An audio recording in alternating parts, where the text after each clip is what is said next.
एक corona virus तो पहला भी जो हालात सी डोमेस्टिक वायलेंस ਦੇ ਸੀ already serious ਸੀਗੀ ਸੋ ਐਸ ਕੰਟਰੀ ਦੇ ਵਿੱਚ ਕੈਨੇਡਾ ਦੇ ਵਿੱਚ ਐਟ ਲੀਸਟ ਜੋ ਪੁਲਿਸ ਨੂੰ ਰਿਪੋਰਟ ਕਰਦੇ ਹੈਗੇ ਕੇਸ ਆਉਂਦੇ ਹੈਗੇ ਰਿਪੋਰਟ ਹੁੰਦੇ ਐਟ ਲੀਸਟ 1/3 ਉਹਨਾਂ ਜੋ ਡੋਮੈਸਟਿਕ ਵਾਇਲੈਂਸ ਦੇ ਕੇਸ ਹੁੰਦੇ ਹੈਗੇ ਇੱਕ ਆਰਗੇਨਾਈਜੇਸ਼ਨ ਹੈਗੀ BC ਦੇ ਵਿੱਚ ਉਹ ਹੈਗੀ ਆ BC Battered Women's Society ਉਹਨਾਂ ਦੇ ਕੋਲ ਇੱਕ ਫੋਨ ਹੈਗਾ ਹੈਲਪਲਾਈਨ ਜਿਹੜੇ ਨੰਬਰ ਦੇ ਉੱਤੇ ਔਰਤ ਫੋਨ ਕਰਕੇ ਮਦਦ ਲੈ ਸਕਦੀ ਕਿ ਮੇਰੇ ਘਰ 'ਚ ਅਬਿਊਜ਼ ਹੋ ਰਿਹਾ ਹੈਗਾ ਮੈਂ ਕਿੱਦਾਂ ਐਸਕੇਪ ਕਰਾਂ ਅਬਿਊਜ਼ ਨੂੰ ਉਹਨਾਂ ਨੇ ਨੋਟ ਕੀਤਾ ਕਿ COVID-19 ਤੋਂ ਬਾਅਦ ਜੋ ਫੋਨ ਕਾਲਸ ਉਹਨਾਂ ਦੇ ਕੋਲ ਆਈਆਂ 300% that's 300% increase in domestic violence calls so in my experience as a lawyer ਜਿਹੜੇ ਵੀ ਮੇਰੇ ਕੋਲ ਕੇਸ ਆਏ ਹੈਗੇ of women out of status ਉਹਨਾਂ ਦੀ ਸਟੋਰੀ ਕਾਮਨ ਜਿਹੀ ਹੈਗੀ ਆ ਉਹ ਇੱਥੇ ਆਏ ਸੀ ਕੈਨੇਡਾ 'ਚ ਆਪਣੇ ਜਿੱਦਾਂ ਡ੍ਰੀਮਸ ਲੈ ਕੇ ਜਾਂ ਵਿਜ਼ਿਟਰ ਵੀਜ਼ਾ ਤੇ ਆਏ ਸੀ ਸਟੂਡੈਂਟ ਵੀਜ਼ਾ ਔਰ ਵਰਕ ਪਰਮਿਟ ਸੋ ਟੈਂਪਰੇਰੀ ਬੇਸਿਸ ਤੇ ਆਏ ਸੀਗੇ ਇੱਥੇ ਕੈਨੇਡਾ ਦੇ ਵਿੱਚ while they're in Canada they met someone ਉਹਨਾਂ ਦੀ ਸ਼ਾਦੀ ਹੋ ਗਈ unfortunately ਉਹ ਰਿਲੇਸ਼ਨਸ਼ਿਪ ਦੇ ਵਿੱਚ ਅਬਿਊਜ਼ ਹੋਣ ਲੱਗ ਪਿਆ okay husband so ਉਹਨਾਂ ਨੂੰ ਕੀ the story that I see again and again is ਕਿ ਉਹ women ਨੂੰ promise ਕੀਤਾ ਗਿਆ husband ਨੇ ਕਿ ਮੈਂ ਤੇਰੀ ਐਪਲੀਕੇਸ਼ਨ ਭਰਨ ਲੱਗਾ ਹੈਗਾ ਜਾਂ ਭਰਤੀ ਹੈਗੀ ਆ for permanent resident status ਇੱਥੇ ਪੱਕੇ ਹੋਣ ਮੀਨ ਟਾਈਮ ਜੋ ਔਰਤ ਦੀ ਟੈਂਪਰੇਰੀ ਸਟੇਟਸ ਸੀਗੀ ਉਹ ਚਲ ਜਾਂਦੀ ਹੈਗੀ ਉਹਨੇ ਆਪਣੀ ਰੀਨਿਊ ਨਹੀਂ ਕੀਤੀ ਹੈਗੀ ਕਿਉਂਕਿ ਉਹਨੇ ਜਦੋਂ ਪ੍ਰੋਮਿਸ ਦੇ ਉੱਤੇ ਉਹਨੇ ਉਮੀਦ ਰੱਖੀ ਸੀ ਕਿ ਉਹ ਹਸਬੈਂਡ ਨੇ ਉਹ ਪੇਪਰ ਭਰ ਦੇਣੇ ਹੈਗੇ ਵੂਮਨ ਜਿਹੜੇ ਮੇਰੇ ਕੋਲ ਆਉਂਦੇ ਆ ਉਹ ਕਹਿੰਦੇ ਹੈਗੇ ਆ ਕਿ ਹਸਬੈਂਡ ਨੇ ਮੈਨੂੰ ਕਿਹਾ ਸੀ ਕਿ ਜੇ ਤੂੰ ਕਿਸੇ ਨੂੰ ਰਿਪੋਰਟ ਕੀਤੀ ਅਬਿਊਜ਼ ਬਾਰੇ ਤੈਨੂੰ ਅਸੀਂ ਡੀਪੋਰਟ ਕਰ ਦੇਣਾ ਕੈਨੇਡਾ ਤੋਂ ਸੋ ਜਿਹੜੀ ਪਹਿਲੀ ਤੁਸੀਂ ਸਿਨੈਰੀਓ ਦੱਸੀ ਹੈਗੀ ਕਿ ਉਹ ਉੱਥੇ ਲੈਂਡ ਹੋ ਗਈ ਹੈਗੀ ਐਜ਼ ਅ PR ਨੋ ਕੋਈ ਵੀ ਉਹਨੂੰ ਕੱਟ ਨਹੀਂ ਸਕਦਾ ਹੈ ਜਿਹੜੇ ਆਊਟ ਆਫ ਸਟੇਟਸ ਹੋ ਜਾਂਦੇ ਹੈਗੇ ਆ ਉਹਨਾਂ ਨੂੰ ਜਿੱਦਾਂ ਮੈਂ ਆਲਰੇਡੀ ਕਿਹਾ ਦੇ ਆਰ ਐਟ ਰਿਸਕ ਜਦੋਂ ਤੁਸੀਂ ਆਊਟ ਆਫ ਸਟੇਟਸ ਹੋ ਜਾਂਦੇ ਜੇ CBSA ਨੂੰ ਪਤਾ ਲੱਗ ਜਾਂਦਾ there is a risk that removal proceedings will start channel Punjabi ਵੇਖ ਰਹੇ ਸਾਰੇ ਦਰਸ਼ਕਾਂ ਦਾ ਫਿਰ ਤੋਂ ਨਿੱਘਾ ਸਵਾਗਤ ਮੈਂ ਤੁਹਾਡੀ ਆਪਣੀ ਮੇਜ਼ਬਾਨ ਅੰਮ੍ਰਿਤ ਭੱਟੀ ਦੋਸਤੋ ਅੱਜ ਦੀ ਇੰਟਰਵਿਊ ਇੱਕ ਬਹੁਤ ਹੀ ਖਾਸ ਇੰਟਰਵਿਊ ਹੈ ਅੱਜ ਜੋ ਗੱਲਬਾਤ ਅਸੀਂ ਤੁਹਾਨੂੰ ਦੱਸਣ ਜਾ ਰਹੇ ਹਾਂ ਉਹ ਹਰ ਇੱਕ ਦੇ ਜਾਣਨ ਵਾਸਤੇ ਬਹੁਤ ਜ਼ਿਆਦਾ ਜ਼ਰੂਰੀ ਹੈ ਸਾਨੂੰ ਸਭ ਨੂੰ ਪਤਾ ਹੋਣਾ ਚਾਹੀਦਾ ਬਹੁਤ ਸਾਰੇ ਸੁਪਨੇ ਸਜਾ ਕੇ ਸਾਰੀ ਦੁਨੀਆ ਤੋਂ ਲੋਕ ਬੇਸਿਕਲੀ ਅਮਰੀਕਾ ਕੈਨੇਡਾ ਇਹਨਾਂ ਕੰਟਰੀਜ਼ ਦੇ ਵਿੱਚ ਪਹੁੰਚਦੇ ਨੇ ਜਦੋਂ ਇੱਥੇ ਦੀ ਜ਼ਮੀਨ ਦੇ ਉੱਪਰ ਜਦੋਂ ਇੱਥੇ ਦੀ ਧਰਤੀ ਦੇ ਉੱਪਰ ਪੈਰ ਰੱਖਦੇ ਨੇ ਉਹਨਾਂ ਦੀ ਖੁਸ਼ੀ ਦਾ ਕੋਈ ਟਿਕਾਣਾ ਨਹੀਂ ਹੁੰਦਾ ਲੇਕਿਨ ਜਦੋਂ ਹੌਲੀ ਹੌਲੀ ਜ਼ਿੰਦਗੀ ਸ਼ੁਰੂ ਕੀਤੀ ਜਾਂਦੀ ਹੈ ਤਾਂ ਉਸ ਤੋਂ ਬਾਅਦ ਜਿਹੜੀਆਂ ਨੇ ਬਹੁਤ ਸਾਰੀਆਂ ਨਵੀਆਂ ਪ੍ਰੋਬਲਮਸ ਨਵੀਆਂ ਸਮੱਸਿਆਵਾਂ ਜਿਹੜੀਆਂ ਨੇ ਉਹ ਸਾਡੇ ਸਾਹਮਣੇ ਆਉਣੀਆਂ ਸ਼ੁਰੂ ਹੁੰਦੀਆਂ ਨੇ ਜਦੋਂ ਘਰ ਦੇ ਵਿੱਚ ਤਸ਼ੱਦਦ ਸ਼ੁਰੂ ਕੀਤਾ ਜਾਂਦਾ ਹੈ ਜਦੋਂ ਘਰ ਦੇ ਵਿੱਚ ਸਮੱਸਿਆਵਾਂ ਸ਼ੁਰੂ ਹੁੰਦੀਆਂ ਨੇ ਜਦੋਂ ਘਰ ਦੇ ਵਿੱਚ ਪ੍ਰੋਬਲਮਸ ਸ਼ੁਰੂ ਹੁੰਦੀਆਂ ਨੇ ਉਸ ਵਕਤ ਸਾਨੂੰ ਪਤਾ ਹੀ ਨਹੀਂ ਲੱਗਦਾ ਕਿ ਹੁਣ ਇਹਨੂੰ ਡੀਲ ਕਿਵੇਂ ਕਰਨਾ ਦੂਸਰੀ ਵੱਡੀ ਗੱਲ ਸਾਡੇ ਮਨ ਦੇ ਅੰਦਰ ਖਦਸ਼ਾ ਇਹ ਹੁੰਦਾ ਵੀ ਹਲੇ ਤਾਂ ਕਾਰਡ ਤੱਕ ਨਹੀਂ ਆਇਆ ਹੈਗਾ ਜੇ ਕਾਰਡ ਸਾਡਾ ਆਇਆ ਨਹੀਂ ਕੱਲ ਨੂੰ ਦੂਸਰਾ ਬੰਦਾ ਚੱਕ ਕੇ ਮੈਨੂੰ ਡੀਪੋਰਟ ਨਾ ਕਰਾ ਦੇ ਜੇ ਮੈਨੂੰ ਇਹਨੇ ਡੀਪੋਰਟ ਕਰਾਤਾ ਮੈਨੂੰ ਤਾਂ ਇੱਥੋਂ ਦੇ ਲਾਅ ਦਾ ਵੀ ਨਹੀਂ ਪਤਾ ਹੈਗਾ ਮੈਨੂੰ ਤਾਂ ਕਾਨੂੰਨ ਦੀ ਕੋਈ ਜਾਣਕਾਰੀ ਵੀ ਹੈ ਨਹੀਂ ਜੇ ਮੈਂ ਕੁਝ ਵੀ ਕੀਤਾ ਤਾਂ ਮੈਨੂੰ ਡੀਪੋਰਟ ਕੀਤਾ ਜਾ ਸਕਦਾ ਸ਼ਾਇਦ ਇਸ ਕਰਕੇ ਬਹੁਤ ਸਾਰੇ ਲੋਕ ਜਿਹੜੇ ਨੇ ਉਹ ਮਾਰ ਖਾਂਦੇ ਨੇ ਕੁੱਟ ਖਾਂਦੇ ਨੇ ਅਬਿਊਜ਼ ਸਹਿੰਦੇ ਨੇ ਬਹੁਤ ਸਾਰੀਆਂ ਸਿਚੁਏਸ਼ਨਸ ਦਾ ਸਾਹਮਣਾ ਕਰਦੇ ਨੇ ਇਸ ਕਰਕੇ ਨਹੀਂ ਕਿਉਂਕਿ ਉਹਨਾਂ ਨੂੰ ਇਸ ਸਿਚੁਏਸ਼ਨਸ ਦਾ ਸਾਹਮਣਾ ਕਰਨਾ ਪੈਂਦਾ ਹੈ ਜਾਂ ਕਰਨਾ ਚਾਹੀਦਾ ਸਿਰਫ ਇਸ ਕਰਕੇ ਕਰਦੇ ਨੇ ਕਿਉਂਕਿ ਉਹਨਾਂ ਨੂੰ ਆਪਣੇ ਹੱਕਾਂ ਬਾਰੇ ਉਹਨਾਂ ਨੂੰ ਕਾਨੂੰਨ ਦੇ ਬਾਰੇ ਜਾਣਕਾਰੀ ਨਹੀਂ ਹੈ ਔਰ ਇੱਕ ਖਾਸ ਗੱਲ ਹੋਰ ਵੀ ਹੈ ਜੇ ਕਾਨੂੰਨ ਦੀ ਜਾਣਕਾਰੀ ਨਹੀਂ ਹੈਗੀ ਕਾਨੂੰਨ ਨੇ ਬਹੁਤ ਸਾਰੀਆਂ ਕਿਤਾਬਾਂ ਲਿਖੀਆਂ ਨੇ ਬਹੁਤ ਸਾਰੇ ਜਿਹੜੇ ਆਰਟੀਕਲਸ ਛਪਦੇ ਨੇ ਜਿਹੜੇ ਕਿ ਦੱਸਦੇ ਨੇ ਤੁਹਾਡੇ ਰਾਈਟਸ ਕੀ ਨੇ ਸਾਡੇ ਰਾਈਟਸ ਕੀ ਨੇ ਜੇ ਅਸੀਂ ਪੜ੍ਹਦੇ ਨਹੀਂ ਹਾਂ ਤਾਂ ਉਹ ਸਾਡੀ ਜਿਹੜੀ ਹੈ ਜ਼ਿੰਮੇਵਾਰੀ ਬਣਦੀ ਹੈ ਕਿ ਅਸੀਂ ਅਵੇਅਰ ਹੋਈਏ ਲੇਕਿਨ ਕੋਈ ਖਾਸ ਗੱਲ ਨਹੀਂ ਹੈ ਜੀ ਜੇ ਅੱਜ ਤੱਕ ਤੁਸੀਂ ਅਜਿਹਾ ਕੋਈ ਆਰਟੀਕਲ ਨਹੀਂ ਪੜ੍ਹਿਆ ਤਾਂ ਅੱਜ ਅਸੀਂ ਤੁਹਾਡੀ ਇੱਕ ਵਕੀਲ ਸਾਹਿਬਾ ਦੇ ਨਾਲ ਗੱਲਬਾਤ ਕਰਵਾਉਣ ਜਾ ਰਹੇ ਹਾਂ ਕਮਲਜੀਤ ਲਹਿਲ ਉਹ ਅੱਜ ਦੱਸਣਗੇ ਕਿ ਬਹੁਤ ਸਾਰੇ ਘਰਾਂ ਦੇ ਵਿੱਚ ਜਦੋਂ ਇਹ ਡੋਮੈਸਟਿਕ ਵਾਇਲੈਂਸ ਹੁੰਦੀ ਹੈ ਉਸ ਟਾਈਮ ਜੇ ਕੋਈ ਨੌਨ ਸਟੇਟਸ ਵੀ ਹੈਗਾ ਜਿਹੜੀ ਨੌਨ ਸਟੇਟਸ ਔਰਤਾਂ ਨੇ ਉਹ ਕੀ ਕਰ ਸਕਦੀਆਂ ਨੇ ਉਹਨਾਂ ਦੇ ਰਾਈਟਸ ਕੀ ਨੇ ਹੁਣੇ ਗੱਲਬਾਤ ਕਰਵਾਉਂਦੇ ਹਾਂ ਜੀ ਤੁਹਾਡੀ ਮਿਸ ਕਮਲਜੀਤ ਲਹਿਲ ਸਤਿ ਸ਼੍ਰੀ ਅਕਾਲ ਜੀ ਸਵਾਗਤ ਹੈ ਤੁਹਾਡਾ ਸਤਿ ਸ਼੍ਰੀ ਅਕਾਲ ਜੀ ਅਮਰਤ ਜੀ, ਥੈਂਕ ਯੂ ਵੈਰੀ ਮਚ ਕਿ ਤੁਸੀਂ ਮੈਨੂੰ ਅੱਜ ਬੁਲਾਇਆ ਹੈਗਾ ਤੇ ਇਹ ਬਹੁਤ ਇੰਪੋਰਟੈਂਟ ਗੱਲ ਦੇ ਉੱਤੇ ਤੁਸੀਂ ਮੈਨੂੰ ਮੌਕਾ ਦਿੱਤਾ ਹੈਗਾ ਇਨਫੋਰਮੇਸ਼ਨ ਸ਼ੇਅਰ ਕਰਨ ਲਈ। ਜੀ thank you so much for your time because ਜਦੋਂ ਵੀ ਪ੍ਰੋਫੈਸ਼ਨਲ ਸਾਡੇ ਕੋਲੇ ਆਉਂਦੇ ਨੇ ਤਾਂ ਬਹੁਤ ਵਧੀਆ ਜਿਹੜੀ ਸਲਾਹ ਦੇ ਕੇ ਜਾਂਦੇ ਨੇ, ਬਹੁਤ ਸਾਰੇ ਲੋਕਾਂ ਦਾ ਕਮਲਜੀਤ ਭਲਾ ਹੁੰਦਾ। ਹੁਣ ਸਭ ਤੋਂ ਵੱਡੀ ਗੱਲ ਹੈ ਕਿ ਅੱਜ ਨਾ ਅਜੀਬ ਜੀ ਸਿਚੁਏਸ਼ਨ ਹੈ। ਪਹਿਲਾਂ ਤਾਂ ਇਹ ਸੀ ਵੀ ਲੋਕ ਇੱਥੇ ਆਉਂਦੇ ਸੀ, ਇੱਥੇ ਆ ਕੇ ਘਰਾਂ ਦੇ ਵਿੱਚ ਰਹਿੰਦੇ ਸੀ, ਡੋਮੈਸਟਿਕ ਵਾਇਲੈਂਸ ਹੁੰਦੀ ਸੀ, ਬਾਹਰ ਅੰਦਰ ਜਾਂਦੇ ਸੀ, ਪਤਾ ਕਰਦੇ ਸੀ ਕਿ ਅਸੀਂ ਕੀ ਕਰ ਸਕਦੇ ਹਾਂ। ਇੱਕ ਤਾਂ ਉਹ ਸਿਚੁਏਸ਼ਨ ਹੈ, ਉੱਤੋਂ ਆ ਗਿਆ ਕਰੋਨਾ ਵਾਇਰਸ। ਕੋਵਿਡ-19 ਦੇ ਵਿੱਚ ਹੁਣ ਜਿਹੜੀ ਹੈ ਪ੍ਰੋਬਲਮਸ ਹੋਰ ਵੀ ਜ਼ਿਆਦਾ ਵੱਧ ਗਈਆਂ ਕਿਉਂਕਿ ਘਰੋਂ ਬਾਹਰ ਜਾ ਨਹੀਂ ਸਕਦੇ। ਜੇ ਕੋਈ ਵਿਅਕਤੀ ਬਾਹਰੋਂ ਆਉਂਦਾ ਸਟਕ ਹੈ ਤਾਂ ਸਟਕ ਹੈ। ਅੱਜ ਕੱਲ੍ਹ ਵੈਸੇ ਹਾਲਾਤ ਕੀ ਨੇ? ਤੁਸੀਂ ਪ੍ਰੋਫੈਸ਼ਨਲ ਹੋ, ਤੁਹਾਨੂੰ ਜ਼ਿਆਦਾ ਪਤਾ ਹੋਏਗਾ ਕਿ ਹਾਲਾਤ ਸਾਡੀ ਡੋਮੈਸਟਿਕ ਵਾਇਲੈਂਸ ਤੇ ਹੈਗੇ ਕੀ ਨੇ। ਹਾਂਜੀ, ਥੈਂਕ ਯੂ। ਸੋ ਇੱਕ ਕਰੋਨਾ ਵਾਇਰਸ ਤੋਂ ਪਹਿਲਾਂ ਵੀ ਜੋ ਹਾਲਾਤ ਸੀ ਡੋਮੈਸਟਿਕ ਵਾਇਲੈਂਸ ਦੇ ਸੀ, ਆਲਰੇਡੀ ਸੀਰੀਅਸ ਸੀਗੀ। ਸੋ ਐਸ ਕੰਟਰੀ ਦੇ ਵਿੱਚ, ਕੈਨੇਡਾ ਦੇ ਵਿੱਚ ਐਟਲੀਸਟ ਜੋ ਪੁਲਿਸ ਨੂੰ ਰਿਪੋਰਟ ਕਰਦੇ ਹੈਗੇ ਕੇਸ ਆਉਂਦੇ ਹੈਗੇ, ਰਿਪੋਰਟ ਹੁੰਦੇ, ਐਟਲੀਸਟ 1/3 ਉਹਨਾਂ ਚੋਂ ਡੋਮੈਸਟਿਕ ਵਾਇਲੈਂਸ ਦੇ ਕੇਸ ਹੁੰਦੇ ਹੈਗੇ ਆ। ਸੋ ਆਲਰੇਡੀ ਕਰੋਨਾ ਵਾਇਰਸ ਤੋਂ ਪਹਿਲਾਂ ਸਿਗਨੀਫੀਕੈਂਟ ਪ੍ਰੋਬਲਮ ਸੀ ਇਸ ਕੰਟਰੀ ਦੇ ਵਿੱਚ, ਹੋਰ ਵੀ ਸਾਰੀ ਕੰਟਰੀਜ਼ ਦੇ ਵਿੱਚ। ਇਹ ਸਮਝ ਲਓ ਇੱਕ ਆਲਰੇਡੀ ਐਪੀਡੈਮਿਕ ਸੀਗੀ ਡੋਮੈਸਟਿਕ ਵਾਇਲੈਂਸ। ਹੁਣ ਕਰੋਨਾ ਵਾਇਰਸ ਆ ਗਈ, ਉਸ ਤੋਂ ਬਾਅਦ ਸਾਰਿਆਂ ਨੂੰ ਹੁਕਮ ਗਿਆ ਸੀਗਾ ਕਿ ਆਪਣੇ ਘਰ ਰਹੋ, ਬਾਹਰ ਨਹੀਂ ਜਾਣਾ। ਲੌਕਡਾਊਨ ਹੋ ਗਈ, ਰਾਈਟ? ਲੌਕਡਾਊਨ ਹੋ ਗਈ ਸੀ। ਸੋ ਮਜਬੂਰ ਹੋ ਕੇ ਸਾਰਿਆਂ ਨੂੰ ਆਪਣੇ ਆਪ ਦੇ ਘਰ ਦੇ ਵਿੱਚ ਰਹਿਣਾ ਪਿਆ। ਟੈਨਸ਼ਨਸ ਹੋਣ ਲੱਗ ਪਈਆਂ ਕਿ ਕੰਮ ਨਹੀਂ ਕਰ ਸਕਦੇ, ਅਸੀਂ ਬਾਹਰ ਨਹੀਂ ਜਾ ਸਕਦੇ। ਸੋ ਜਿਹੜੇ ਆਲਰੇਡੀ ਘਰਾਂ ਦੇ ਵਿੱਚ ਅਬਿਊਜ਼ ਸੀ, ਉਹ ਜਾਸਤੀ ਇਨਸੀਡੈਂਟਸ ਹੋਣ ਲੱਗ ਪਈਆਂ। ਐਕਚੁਅਲੀ ਕਾਫੀ ਸਿਗਨੀਫੀਕੈਂਟ ਇਨਕਰੀਸ ਦੇਖਿਆ ਹੈਗਾ ਅਸੀਂ ਅਬਿਊਜ਼ ਦੇ ਵਿੱਚ। ਇੱਕ ਆਰਗੇਨਾਈਜੇਸ਼ਨ ਹੈਗੀ BC ਦੇ ਵਿੱਚ, ਉਹ ਹੈਗੀ ਆ BC ਬੈਟਰਡ ਵੂਮਨਸ ਸੁਸਾਇਟੀ।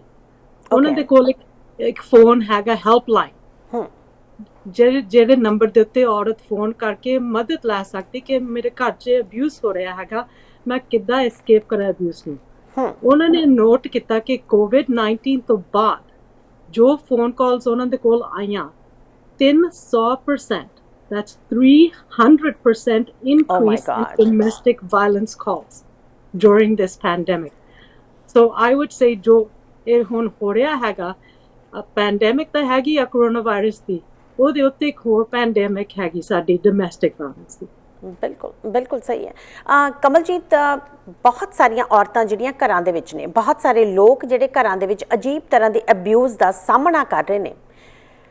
ਜਿਹੜੀਆਂ ਔਰਤਾਂ ਨੇ, ਜਦੋਂ ਉਹਨਾਂ ਨੂੰ ਪੁੱਛਿਆ ਜਾਂਦਾ ਨਾ ਵੀ ਤੂੰ ਇਹ ਸਾਰੇ ਅਬਿਊਜ਼ਿਵ ਰਿਲੇਸ਼ਨਸ਼ਿਪ 'ਚੋਂ ਬਾਹਰ ਕਿਉਂ ਨਹੀਂ ਨਿਕਲਦੀ, ਉਹ ਕਹਿੰਦੇ ਇੰਨਾ ਸੌਖਾ ਨਹੀਂ ਹੈ ਜਿੰਨੀਆਂ ਗੱਲਾਂ ਕਰਨੀਆਂ ਸੌਖੀਆਂ ਨੇ। ਜਦੋਂ ਗੱਲਾਂ ਕਰਦੇ ਹੋ ਨਾ ਤੁਸੀਂ, ਉਹ ਅਕਸਰ ਹੀ ਸਾਡੀ ਗੱਲਬਾਤ ਹੁੰਦੀ ਹੈ, ਉਹ ਕਹਿੰਦੀ ਜਿੰਨਾ ਤੁਸੀਂ ਗੱਲਾਂ ਦੇ ਵਿੱਚ ਕਹਿੰਦੇ ਹੋ ਇੰਨਾ ਸੌਖਾ ਨਹੀਂ ਘਰ ਛੱਡ ਕੇ ਜਾਣਾ। ਜੇ ਉਹ ਔਰਤਾਂ ਘਰ ਛੱਡ ਕੇ ਨਹੀਂ ਜਾ ਸਕਦੀਆਂ ਹੈਗੀਆਂ, ਜਿਹੜੀਆਂ ਇੱਥੇ ਪੱਕੀਆਂ ਨੇ, ਜਿਨ੍ਹਾਂ ਕੋਲੇ ਜੌਬ ਹੈ, ਜਿਨ੍ਹਾਂ ਦੇ ਕੋਲੇ ਬੱਚੇ ਨੇ, ਜਿਨ੍ਹਾਂ ਨੂੰ ਇੱਥੇ ਦੇ ਸਿਸਟਮ ਦਾ ਪਤਾ ਹੈ, ਜਿਹੜੇ ਲੋਕ ਨਵੇਂ ਬਾਹਰੋਂ ਆਏ ਨੇ ਤਾਂ ਉਹਨਾਂ ਦਾ ਕੀ ਬਣਦਾ ਹੋਣਾ, ਉਹਨਾਂ ਦੀ ਸਿਚੁਏਸ਼ਨ ਕੀ ਹੋਊਗੀ? ਸੋ ਅਸੀਂ ਅੱਜ ਗੱਲਬਾਤ ਕਰ ਰਹੇ ਅਬਾਊਟ ਵੂਮਨ ਜਿਹੜੇ ਆਊਟ ਆਫ ਸਟੇਟਸ ਹੈਗੇ ਆ, ਰਾਈਟ ਜੀ। ਸੋ ਮੈਂ ਉਹਨਾਂ ਦੇ ਬਾਰੇ ਥੋੜੀ ਬਹੁਤੀ ਤੁਹਾਨੂੰ ਕੰਟੈਕਸਟ ਦੇਣਾ ਚਾਹੁੰਦੀ ਹੈਗੀ ਆ। So in my experience as a lawyer, ਜਿਹੜੇ ਵੀ ਮੇਰੇ ਕੋਲ ਕੇਸ ਆਏ ਹੈਗੇ of women out of states, ਉਹਨਾਂ ਦੀ ਸਟੋਰੀ ਕਾਮਨ ਜਿਹੀ ਹੈਗੀ ਆ। ਉਹ ਇੱਥੇ ਆਏ ਸੀ ਕੈਨੇਡਾ 'ਚ ਆਪਣੇ ਜਿੱਦਾਂ ਡ੍ਰੀਮਸ ਲੈ ਕੇ, ਜਾਂ ਵਿਜ਼ਿਟਰ ਵੀਜ਼ਾ ਤੇ ਆਏ ਸੀ, student visa or work permit, so temporary basis ਤੇ ਆਏ ਸੀਗੇ ਇੱਥੇ ਕੈਨੇਡਾ ਦੇ ਵਿੱਚ। while they in Canada they met someone, ਉਹਨਾਂ ਦੀ ਸ਼ਾਦੀ ਹੋ ਗਈ। unfortunately ਉਹ ਰਿਲੇਸ਼ਨਸ਼ਿਪ ਦੇ ਵਿੱਚ ਅਬਿਊਜ਼ ਹੋਣ ਲੱਗ ਪਿਆ। okay husband, so ਉਹਨਾਂ ਨੂੰ ਕੀ, the story that I see again and again is ਕਿ ਉਹ women ਨੂੰ promise ਕੀਤਾ ਗਿਆ husband ਨੇ ਕਿ ਮੈਂ ਤੇਰੀ ਐਪਲੀਕੇਸ਼ਨ ਭਰਨ ਲੱਗਾ ਹੈਗਾ ਜਾਂ ਭਰਤੀ ਹੈਗੀ ਆ for permanent resident status, ਇੱਥੇ ਪੱਕੇ ਹੋਣ ਲਈ। okay ਉਹ spousal inland spousal application ਹੁੰਦੀ ਹੈਗੀ ਆ। ਸੋ ਇਹ ਸਟੋਰੀ ਸੇਮ ਆਉਂਦੀ ਹੈਗੀ ਮੇਰੇ ਕੋਲ ਕਿ ਉਹ ਔਰਤ ਨੂੰ ਦੱਸਿਆ ਗਿਆ ਹੈਗਾ ਕਿ ਮੈਂ ਤੇਰੀ ਐਪਲੀਕੇਸ਼ਨ ਭਰਤੀ ਆ ਜਾਂ ਭਰਨ ਲੱਗਾ ਹੈਗਾ, ਜਿੱਦਾਂ ਲਾਰੇ ਲਾਏ ਜਾਂਦੇ ਹੈਗੇ, ਤੇ ਉਹ ਐਪਲੀਕੇਸ਼ਨ ਭਰੀ ਨਹੀਂ ਹੁੰਦੀ ਹੈਗੀ।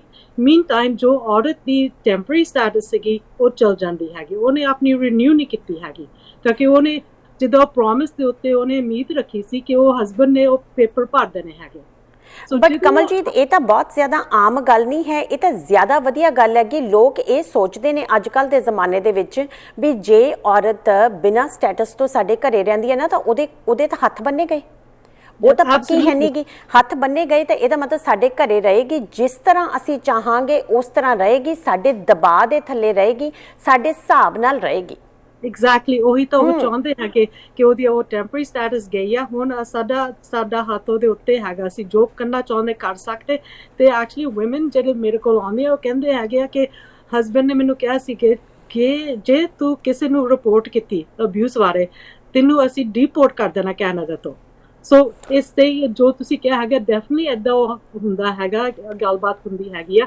ਪਰ ਇਹ ਵੀ ਸਮਝਣਾ ਸਾਰਿਆਂ ਨੂੰ ਚਾਹੀਦਾ ਹੈਗਾ ਕਿ ਜਦੋਂ out of status ਤੁਸੀਂ ਹੋ ਜਾਂਦੇ ਹੈਗੇ ਆ, there is a very real risk ਕਿ ਤੁਸੀਂ removable ਹੈਗੇ ਆ ਤੇ removal proceedings ਹੋ ਜਾਣੀਆਂ ਤੁਹਾਡੇ ਖਿਲਾਫ। ਜਿਹੜੀ ਗਵਰਨਮੈਂਟ ਦੀ enforcement department ਹੈਗੀ ਆ, the Canada Border Services Agency, CBSA, ਉਹਨਾਂ ਦੀ ਰਿਸਪੌਂਸਿਬਿਲਿਟੀ ਤੇ ਮੈਂਡੇਟ ਗਵਰਨਮੈਂਟ ਤੋਂ ਹੁਕਮ ਇਹ ਹੈਗਾ ਕਿ ਜੋ ਵੀ ਇਸ ਮੁਲਕ ਦੇ ਵਿੱਚ ਵਿਦਆਊਟ ਸਟੇਟਸ ਹੈਗਾ ਉਹਨਾਂ ਨੂੰ ਰਿਮੂਵ ਕਰਨਾ ਕੰਟਰੀ ਚੋਂ।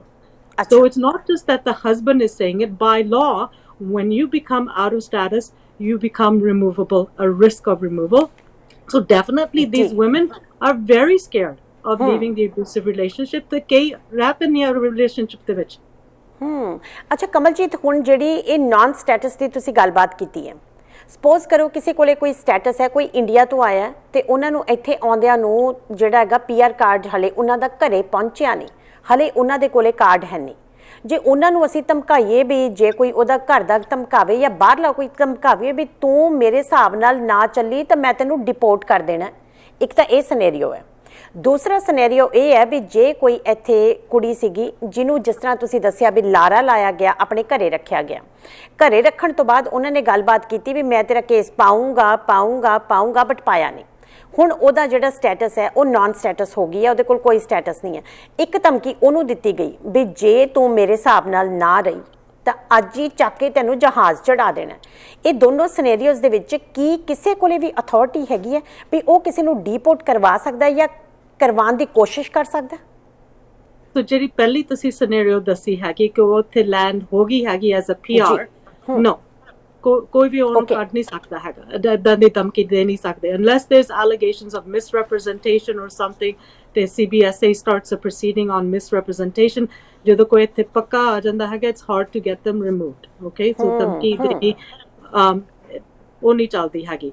ਤੇ ਦੂਸਰੀ ਸਿਨੈਰੀਓ ਜਿਹੜੇ ਆਊਟ ਆਫ ਸਟੇਟਸ ਹੋ ਜਾਂਦੇ ਹੈਗੇ ਆ, ਉਹਨਾਂ ਨੂੰ ਜਿੱਦਾਂ ਮੈਂ ਆਲਰੇਡੀ ਕਿਹਾ they are at risk ਜਦੋਂ ਤੁਸੀਂ out of status ਹੋ ਜਾਂਦੇ। ਜੇ CBSA ਨੂੰ ਪਤਾ ਲੱਗ ਜਾਂਦਾ there is a risk that removal proceedings will start, okay? But there are options for these women and I can go into those options if you ਬਿਲਕੁਲ, ਬਟ ਆਪਸ਼ਨਸ ਤੇ ਜਾਣ ਤੋਂ ਪਹਿਲਾਂ ਮੇਰੇ ਕੋਲੇ ਇੱਕ ਹੋਰ ਖਾਸ ਕੁਐਸਚਨ ਹੈ, ਕਿਉਂਕਿ ਤੁਹਾਡੇ ਜਿਹੜੀ ਆਨਸਰਸ ਹੈ ਉਹਨਾਂ ਦੇ ਵਿੱਚੋਂ ਇੱਕ ਕੁਐਸਚਨ ਹੋਰ ਨਿਕਲਿਆ। ਕੀ ਕਿਸੇ ਵਿਅਕਤੀ ਦੇ ਕੋਲੇ ਇਹ ਰਾਈਟ ਹੈ ਵੀ ਕਿਸੇ ਨੂੰ ਧਮਕੀ ਦੇ ਸਕਦਾ ਹੈ? ਉਹ ਵਾਜਬ ਹੈ? No, absolutely not. Yeah, very good to know. ਬਿਲਕੁਲ ਜੀ। ਸੋ ਦੂਸਰੀ ਵੱਡੀ ਗੱਲ ਕਿ ਜਿਹੜੀ ਹੁਣ ਬੈਟਰਡ ਜਿਹੜੀਆਂ ਨਾਨ ਸਟੇਟਸ ਵਮਨ ਨੇ ਉਹਨਾਂ ਦੇ ਕੋਲੇ ਆਪਸ਼ਨਸ ਕੀ ਨੇ, ਪਹਿਲਾਂ ਤਾਂ ਇਹ ਦੱਸੋ। ਓਕੇ, ਸੋ ਜਦੋਂ ਇਸ ਤਰ੍ਹਾਂ ਦੇ ਕੇਸ ਸਾਡੇ ਆਫਿਸ 'ਚ ਆਉਂਦੇ ਹੈਗੇ, ਅਸੀਂ ਦੋ ਆਪਸ਼ਨ ਪਰਸੂ ਕਰਦੇ ਹੈਗੇ ਵੂਮਨ ਲਈ। ਇੱਕ ਤਾਂ ਹੈਗਾ ਉਹਦੇ ਲਈ ਸਟੇਟਸ ਲਾਉਣ ਲਈ, ਟੈਂਪਰੇਰੀ ਸਟੇਟਸ ਲਾਉਣ ਲਈ। ਸੋ ਉਹ ਇੱਕ ਐਪਲੀਕੇਸ਼ਨ ਹੁੰਦੀ ਹੈਗੀ for temporary resident permit, TRP ਉਹਨੂੰ ਸਾਦੇ ਹੈਗੇ। ਓਕੇ, ਸੋ ਦੂਸਰੀ ਐਪਲੀਕੇਸ਼ਨ ਅਸੀਂ ਨਾਲ ਦੀ ਨਾਲ ਕਰਦੇ ਹੈਗੇ ਉਹਨੂੰ ਪੱਕੀ ਸਟੇਟਸ ਲਗਾਉਣ ਲਈ ਇੱਥੇ ਕੈਨੇਡਾ ਦੇ ਵਿੱਚ। ਉਹ ਐਪਲੀਕੇਸ਼ਨ ਨੂੰ ਸਾਦੇ humanitarian and compassionate application, H&C application. Okay. So ਉਹਨਾਂ ਬਾਰੇ ਮੈਂ ਥੋੜੀ ਬਹੁਤੀ ਤੁਹਾਡੇ ਨਾਲ information share ਕਰ ਦੇਣੀ on a high level if that's okay. ਜੀ please. Yeah. So that would be great. Thank you. So ਜਿਹੜੀ temporary status ਹੈਗੀ ਆ application or TRP, ਉਹ applications actually ਕਾਫੀ ਚਿਰ ਤੋਂ already existence 'ਚ ਹੈਗੀ ਸੀ ਕੈਨੇਡਾ ਦੇ ਵਿੱਚ। ਸੋ ਜਿਹੜਾ ਵੀ ਬੰਦਾ ਆਊਟ ਆਫ ਸਟੇਟਸ ਹੈ ਉਹ ਟੈਂਪਰੇਰੀ ਰੈਜ਼ੀਡੈਂਟ ਪਰਮਿਟ ਲਈ ਅਪਲਾਈ ਕਰ ਸਕਦੇ ਹੈਗੇ, ਉਹ ਰੈਡੀ ਸੀਗਾ। ਪਰ ਪਿਛਲੇ ਸਾਲ ਜੁਲਾਈ ਦੇ ਵਿੱਚ ਗਵਰਨਮੈਂਟ ਆਫ ਕੈਨੇਡਾ ਨੇ ਅਨਾਉਂਸਮੈਂਟ ਕੀਤੀ ਆ ਕਿ ਜਿਹੜੇ ਵੀ ਫੈਮਿਲੀ ਵਾਇਲੈਂਸ ਦੇ ਵਿੱਚ ਹੈਗੇ ਆ ਤੇ ਆਊਟ ਆਫ ਸਟੇਟਸ ਹੈਗੇ ਆ, ਉਹਨਾਂ ਲਈ ਅਸੀਂ ਸਪੈਸ਼ਲ TRP ਬਣਾਉਣ ਲੱਗੇ ਹੈਗੇ ਆ, expedited fast track TRP. So government ਨੇ acknowledge ਕੀਤਾ ਕਿ ਇਹ out of status women ਜਿਹੜੇ violence situation 'ਚ ਹੈਗੇ ਘਰਾਂ ਦੇ ਵਿੱਚ, ਕਿ ਉਹਨਾਂ ਨੂੰ extra help ਚਾਹੀਦਾ, ਕਿ ਉਹਨਾਂ ਦੀ processing faster ਹੋਣੀ ਚਾਹੀਦੀ ਆ। So very good। yeah, so ਇਹਦੇ ਲਈ ਥੋੜੀ eligibility requirements ਹੈਗੀਆਂ, ਮੈਂ ਖਾਸ ਤੁਹਾਨੂੰ ਪੁਆਇੰਟ ਦੱਸ ਦੇਣੀ ਹੈਗੀ ਆ ਜੀ। ਇੱਕ ਤਾਂ ਹੈਗਾ ਜਿਹੜੀ ਅਬਿਊਜ਼ ਹੋਈ ਹੈਗੀ ਔਰਤ ਦੇ ਖਿਲਾਫ, ਉਹ ਕੈਨੇਡਾ 'ਚ ਹੋਇਆ ਚਾਹੀਦਾ, and it must be abused by the spouse. Okay, ਦੂਸਰੀ ਹੈਗੀ ਕਿ you have to show ਕਿ ਔਰਤ is relying on her husband for permanent resident status in Canada, for ਜਿਹੜੀ ਅਸੀਂ already ਗੱਲ ਕੀਤੀ ਆ ਉਹ spousal application ਵਿੱਚ ਜੀ। So those are the two main ਜਿਹੜੇ points ਹੈਗੇ ਆ। If there are children involved, ਉਹ children ਨੂੰ ਵੀ TRP ਮਿਲ ਸਕਦੀ ਹੈਗੀ ਆ। So what's very, very important to note is application need, there's no application fee. Oh, no that's application perfect. fee. Very good. Very good. ਕੋਈ application fee ਹੈ ਨਹੀਂ। ਹਾਂ, ਇਹ ਨਾਲ ਦੀ ਨਾਲ ਇਹਦੇ open work permit ਲਈ ਵੀ ਤੁਸੀਂ apply ਕਰ ਸਕਦੇ। ਅੱਛਾ। Third point, ਨਾਲ ਦੀ ਨਾਲ ਜੇ woman ਕੋਲ ਕੋਈ medical coverage ਨਹੀਂ ਹੈਗੀ, government ਨੇ in term federal health benefits ਦੇ ਦੇਣੇ ਹੈਗੇ। So we were very pleased because I have been advocating in this area with the Ending Violence Association of BC for the past 10 years for these kind of changes. So, and along with other anti-violence organizations, finally this happened last year. So, ਇਹ applications ਉਹਨਾਂ ਨੇ expedite ਮਤਲਬ ਛੇਤੀ ਤੋਂ ਛੇਤੀ process ਕਰਨੀਆਂ ਹੈਗੀਆਂ। So, ਉਹਨਾਂ ਨੇ ਇੱਕ ਕੋਡ ਲਾਇਆ ਹੈਗਾ ਇਹ applications ਦੇ ਉੱਤੇ, the letters F and V, which stands for family violence. ਇਹ initials ਤੁਸੀਂ ਫਾਈਲ ਦੇ ਉੱਤੇ ਲਾਉਣੀਆਂ ਹੈਗੀਆਂ ਜਦੋਂ ਐਪਲੀਕੇਸ਼ਨ ਸਬਮਿਟ ਕਰਨੀ ਆ। ਸੋ ਜਦੋਂ ਇਮੀਗ੍ਰੇਸ਼ਨ ਆਫਿਸਰ ਦੇ ਕੋਲ ਚਲ ਜਾਣੀ ਫਾਈਲ ਤੇ ਉਹਨੇ ਇਹ ਅੱਖਰ ਕੋਡ ਦੇਖਿਆ FV, ਉਹਨੂੰ ਪਤਾ ਹੈ ਕਿ ਇਹ ਸੀਰੀਅਸ ਸਿਚੁਏਸ਼ਨ ਹੈਗੀ ਆ and they need to deal with it right away. So I'm really happy that this process has come about since July of last year. ਬਹੁਤ ਵਧੀਆ ਜਾਣਕਾਰੀ ਦਿੱਤੀ ਹੈ ਕਮਲਜੀਤ, ਬਹੁਤ ਹੀ ਸੋਹਣੀ ਜਾਣਕਾਰੀ ਹੈ ਕਿ ਉਹ ਔਰਤਾਂ ਜਿਹੜੀਆਂ ਨਾਨ ਸਟੇਟਸ ਨੇ ਇਸ ਟਾਈਮ ਕਰ ਕੀ ਸਕਦੀਆਂ ਨੇ। ਪਰ ਹੁਣ ਨਾ ਇੱਥੇ ਇੱਕ ਤੁਹਾਡੀ ਸਾਰੀ ਗੱਲ ਦੇ ਵਿੱਚ ਇੱਕ ਬਹੁਤ ਵੱਡੀ ਜਿਹੜੀ ਮਾਈਂਡ ਦੇ ਵਿੱਚ ਇੱਕ ਹੋਰ ਗੱਲ ਆਈ ਹੈ, ਜਾ ਕੇ ਮੈਂ ਦੱਸਣਾ ਕਿਵੇਂ ਹੈ ਵੀ ਮੇਰੇ ਨਾਲ ਵਾਇਲੈਂਸ ਹੋਈ ਹੈ। ਇੱਕ ਔਰਤ ਹੈ, ਉਹਨੇ ਆਪਣੀ ਫਾਈਲ ਲਗਾ ਕੇ ਉਹਨੇ ਗੱਲ ਕੀਤੀ ਕਿ ਜੀ ਮੈਨੂੰ ਮਾਰਿਆ ਗਿਆ, ਮੈਨੂੰ ਕੁੱਟਿਆ ਗਿਆ, ਮੈਨੂੰ ਜਾਂ ਫਿਰ ਹੋਰ ਤਰੀਕੇ ਦਾ ਅਬਿਊਜ਼ ਵੀ ਹੋਣਾ ਉਹ ਕੀਤਾ ਗਿਆ, ਲੇਕਿਨ ਉਹਨੂੰ ਪ੍ਰੂਵ ਤਾਂ ਕਰਨਾ ਪੈਣਾ ਨਾ। ਜੇ ਉਹ ਪ੍ਰੂਵ ਹੀ ਨਾ ਹੋਇਆ ਤਾਂ ਫਿਰ ਉਹ ਕੀ ਹੋਏਗਾ। ਹੁਣ ਮੰਨ ਲਓ ਕਿ ਇਹ ਜਿਹੜਾ ਅਬਿਊਜ਼ ਸੀ ਸਾਰਾ ਪਿਛਲੇ ਮਹੀਨੇ ਹੋਇਆ, ਬਹੁਤ ਮਾਰਿਆ, ਬਹੁਤ ਕੁੱਟਿਆ, ਉਹਦੇ ਸਾਰੇ ਨੀਲ ਪੈ ਗਏ, ਮਹੀਨੇ 'ਚ ਨੀਲ ਠੀਕ ਹੋ ਗਏ। ਜਦੋਂ ਤੱਕ ਔਰਤ ਨੇ ਮਾਈਂਡ ਬਣਾਇਆ ਵੀ ਮੈਂ ਪੁਲਿਸ ਡਿਪਾਰਟਮੈਂਟ ਜਾਵਾਂ, ਮੈਂ ਇਮੀਗ੍ਰੇਸ਼ਨ ਜਾ ਕੇ ਕੁਝ ਪੁੱਛਾਂ ਤਾਂ ਸਹੀ, ਉਦੋਂ ਤੱਕ ਤਾਂ ਸਾਰਾ ਕੁਝ ਠੀਕ ਹੈ। ਜੇ ਹੁਣ ਠੀਕ ਹੈ ਤਾਂ ਫਿਰ ਹੁਣ ਜਾ ਕੇ ਦੱਸਣਾ ਕੀ ਹੈ ਵੀ ਮੈਨੂੰ ਜੀ ਕੁੱਟਿਆ, ਉਹ ਕਹਿਣਗੇ ਜੀ ਤੁਹਾਡੇ ਐਵੀਡੈਂਸ ਕੀ ਹੈ ਜੀ, ਐਵੀਡੈਂਸ ਤਾਂ ਮੁੱਕ ਗਿਆ, ਫਿਰ ਕੀ ਕਰਾਂਗੇ। Yeah, it would be nice ਕਿ ਜੇ best evidence ਅਸੀਂ ਪੇਸ਼ ਕਰ ਸਕਦੇ, police reports, medical reports, but if it's not, then ਅਸੀਂ affidavit ਲੈ ਲੈਂਦੇ ਹੈਗੇ ਔਰਤ ਤੋਂ, ਉਹਦੀ ਸਟੋਰੀ ਜੋ ਹੋਇਆ ਹੈਗਾ ਉਹਦੇ ਨਾਲ, ਉਹ ਸਾਰੇ ਲਿਖ ਕੇ affidavit 'ਚ ਉਹਦੇ ਸਾਈਨ ਲੈਣੇ ਹੈਗੇ। ਤੇ ਜੋ ਵੀ supportive organizations ਹੈਗੇ ਕਮਿਊਨਿਟੀ ਦੇ ਵਿੱਚ, victim support, ਜੇ ਕੋਈ ਕਾਉਂਸਲਰ ਨੂੰ ਦੇਖਿਆ ਹੈਗਾ, ਜੇ ਟ੍ਰਾਂਜੀਸ਼ਨ ਹੋਮ 'ਚ ਰਹੀ ਹੈਗੀ ਆ, ਉਹਨਾਂ ਤੋਂ ਵੀ ਅਸੀਂ ਚਿੱਠੀਆਂ ਲੈ ਕੇ ਉਹ ਸਾਰਾ ਸਬੂਤ ਵਿੱਚ ਲਾਉਣੇ ਹੈਗੇ ਆ। And we've done many cases without a police report, without a medical report, because it's ਜਿੱਦਾਂ ਤੁਸੀਂ ਕਿਹਾ ਕਈ ਦਫਾ by the time the woman gets to that point ਕਿ ਉਹ ਨਿਕਲ ਸਕਦੀ ਹੈਗੀ ਆ, ਨੀਲ ਚਲ ਜਾਂਦੇ ਹੈਗੇ ਆ। ਪਰ ਇਹ ਵੀ ਇੱਕ ਪੁਆਇੰਟ ਹੈਗਾ, ਜਿਹੜਾ ਅਬਿਊਜ਼ ਹੈਗਾ, ਅਬਿਊਜ਼ ਸਿਰਫ ਫਿਜ਼ੀਕਲ ਨਹੀਂ ਹੁੰਦਾ ਹੈਗਾ, ਅਬਿਊਜ਼ ਕੈਨ ਬੀ ਸਾਈਕੋਲੋਜੀਕਲ, ਕਿ ਔਰਤ ਨੂੰ ਹਮੇਸ਼ਾ ਥੱਲੇ ਰੱਖਣਾ, ਡਿਮੀਨ ਕਰਨਾ, ਗਾਲਾਂ ਕੱਢਣੀਆਂ ਹੈਗੀਆਂ ਉਹਨੂੰ, ਸੈਕਸ਼ੂਅਲ ਅਬਿਊਜ਼ ਵੀ ਹੋ ਸਕਦਾ, ਫਾਈਨੈਂਸ਼ੀਅਲ ਅਬਿਊਜ਼ ਵੀ ਹੋ ਸਕਦਾ, ਕਿ ਔਰਤ ਨੂੰ ਕੋਈ ਮੌਕਾ ਨਹੀਂ ਦੇਣਾ, ਕੋਈ ਬੈਂਕ ਅਕਾਊਂਟ ਖੋਲ੍ਹਣ ਲਈ, ਕੋਈ ਫਾਈਨੈਂਸ਼ੀਅਲੀ ਆਪਣੇ ਆਪ ਖੜੇ ਹੋਣ ਲਈ। ਆਈਸੋਲੇਸ਼ਨ ਵੀ ਇੱਕ ਤਰ੍ਹਾਂ ਦੀ ਅਬਿਊਜ਼ ਹੈਗੀ, ਕਿ ਉਹਨੂੰ ਕੋਈ ਕਿਸੇ ਨਾਲ ਕੋਈ ਕੰਟੈਕਟ ਨਹੀਂ ਰੱਖਣ ਦੇਣਾ, ਆਪਣੀ ਫੈਮਿਲੀ ਨੂੰ ਨਹੀਂ ਕਾਲ ਕਰ ਸਕਦੀ, ਫਰੈਂਡਸ ਨੂੰ ਨਹੀਂ ਕਾਲ ਕਰ ਸਕਦੀ, ਫੋਨ ਦੇ ਉੱਤੇ ਨਿਗਾਹ ਰੱਖਣਾ ਕਿ ਕਿਹਦੇ ਨਾਲ ਗੱਲਬਾਤ ਕਰਦੀ ਹੈਗੀ ਆ, ਜਾਂ ਆਈਸੋਲੇਟਡ ਉਹਨੂੰ ਰੱਖਣਾ। ਸੋ ਅਬਿਊਜ਼ ਸਿਰਫ ਫਿਜ਼ੀਕਲ ਨਹੀਂ ਹੁੰਦਾ, ਕਈ ਤਰ੍ਹਾਂ ਦੀ ਅਬਿਊਜ਼ ਹੁੰਦੀ ਹੈਗੀ ਆ। ਸੋ ਉਹ ਸਾਰੇ ਜੋ ਵੀ ਇਨਫੋਰਮੇਸ਼ਨ ਸਪੋਰਟ ਆਰਗੇਨਾਈਜੇਸ਼ਨਸ ਜੋ ਅਸੀਂ ਡਿਟੇਲਸ ਲੈ ਕੇ ਫਿਰ ਉਹ ਸਬੂਤ ਲਾਉਣੇ ਹੈਗੇ ਨਾਲ। It doesn't necessarily have to be ਕਿ ਪੁਲਿਸ ਰਿਪੋਰਟ ਚਾਹੀਦੀ ਹੈਗੀ ਔਰ ਮੈਡੀਕਲ ਰਿਪੋਰਟ ਚਾਹੀਦੀ। It would be nice. But Kamaljit ਜੇ ਸੈਕਸੁਅਲ ਅਬਿਊਜ਼ ਦੀ ਤੁਸੀਂ ਗੱਲ ਕਰਦੇ ਹੋ, ਫਾਈਨੈਂਸ਼ੀਅਲ ਅਬਿਊਜ਼ ਦੀ ਤੁਸੀਂ ਗੱਲ ਕਰਦੇ ਹੋ, ਆਈਸੋਲੇਸ਼ਨ ਦੀ ਗੱਲ ਕਰਦੇ ਹੋ, ਕਿਸੇ ਨੂੰ ਬੁਰਾ ਭਲਾ ਕਹਿਣ ਦੀ ਗੱਲ ਕਰਦੇ ਹੋ, ਇਹ ਸਾਰੇ ਨੂੰ ਪ੍ਰੂਵ ਕਰਨਾ ਤਾਂ ਬਹੁਤ ਔਖਾ ਹੈ। ਹੁਣ ਸਿੰਪਲ ਗੱਲ ਹੈ ਵੀ ਜੇ ਕਿਸੇ ਐਪਲੀਕੇਸ਼ਨ ਨੂੰ ਅਪਰੂਵ ਕਰਾਉਣਾ ਹੈ, ਇੱਕ ਸਕਸੈਸਫੁਲ ਐਪਲੀਕੇਸ਼ਨ ਵਾਸਤੇ ਇਹ ਸਾਰੇ ਐਵੀਡੈਂਸ ਹੋਣੇ ਤਾਂ ਜ਼ਰੂਰੀ ਨੇ। ਕਿ ਇਹ ਸੱਚੀ ਮੁੱਚੀ ਹੋਣੇ ਜ਼ਰੂਰੀ ਨੇ ਕਿ ਬਿਨਾਂ ਐਵੀਡੈਂਸ ਤੋਂ, ਜੇ ਮੰਨ ਲਓ ਕਿ ਮੇਰੇ ਕੋਲ ਕੁਛ ਨਹੀਂ ਹੈ, ਮੈਂ ਅਬਿਊਜ਼ ਹੋ ਰਹੀ ਹਾਂ, ਮੈਨੂੰ ਸੈਕਸੁਅਲੀ ਵੀ ਅਬਿਊਜ਼ ਕੀਤਾ ਜਾ ਰਿਹਾ, ਮੈਨੂੰ ਫਾਈਨੈਂਸ਼ੀਅਲੀ ਵੀ ਕੀਤਾ ਜਾ ਰਿਹਾ, ਮੈਂ ਇਕੱਲੀ ਵੀ ਰਹਿੰਦੀ ਹਾਂ ਤੇ ਮੈਨੂੰ ਫਿਜ਼ੀਕਲੀ ਵੀ ਕੀਤਾ ਜਾ ਰਿਹਾ, ਮੇਰੇ ਕੋਲ ਐਵੀਡੈਂਸ ਕੋਈ ਨਹੀਂ ਹੈ, ਕਿ ਇੱਕ ਸਕਸੈਸਫੁਲ ਫਾਈਲ ਵਾਸਤੇ ਸੱਚੀ ਮੁੱਚੀ ਐਵੀਡੈਂਸ ਜ਼ਰੂਰੀ ਹੈ? ਸਿਰਫ ਸਾਡਾ ਕਾਨੂੰਨ ਜਿਹੜਾ ਹੈ ਉਹ ਤੱਥਾਂ 'ਤੇ ਹੀ ਆਧਾਰਿਤ ਹੈ ਵੀ ਜੇ ਤੁਹਾਡੇ ਕੋਲੇ ਆਹ ਚੀਜ਼ਾਂ ਹੋਣਗੀਆਂ ਤਾਂ ਕੇਸ ਹੋਊਗਾ। No, absolutely not. ਕਿ ਸਾਰੇ ਜਿੱਦਾਂ ਮੈਂ ਕਿਹਾ ਸੀ ਕਈ ਕੇਸ ਕੀਤੇ ਹੈਗੇ ਆ without the medical reports, without the police reports. Affidavit ਅਸੀਂ ਬਣਾਉਣੇ ਹੈਗੇ ਔਰਤ ਦੀ, ਉਹਦੀ ਸਾਰੀ ਜੋ ਉਹਦੇ ਨਾਲ ਹੋਇਆ ਹੈਗਾ, ਜੋ ਉਹਨੇ ਸਹਿਆ ਹੈਗਾ, ਸਾਰਾ ਕੁਝ ਅਸੀਂ ਡਿਟੇਲ 'ਚ ਲਿਖਦੇ ਹੈਗੇ। ਕਈ ਦਫਾ ਅਸੀਂ ਕਾਉਂਸਲਰ ਦੇ ਕੋਲ ਭੇਜਦੇ ਹੈਗੇ ਔਰਤ ਨੂੰ, ਬਿਕਾਜ਼ ਅਸੀਂ ਸਾਈਕੋਲੋਜੀਕਲ ਐਕਸਪਰਟਸ ਹੈ ਨਹੀਂ। ਐਂਡ ਜਦੋਂ when a woman goes through this, she's very traumatized. So carefully information ਉਹਦੇ ਤੋਂ ਲੈਣੀ ਪੈਂਦੀ ਹੈਗੀ ਆ। ਦੇ ਆਮ ਕਲਾਇੰਟ ਨਾਲ ਜਿੱਦਾਂ ਬਹਿ ਕੇ ਤੁਸੀਂ information ਲੈਣੀ, it's not that easy because she has been so traumatized.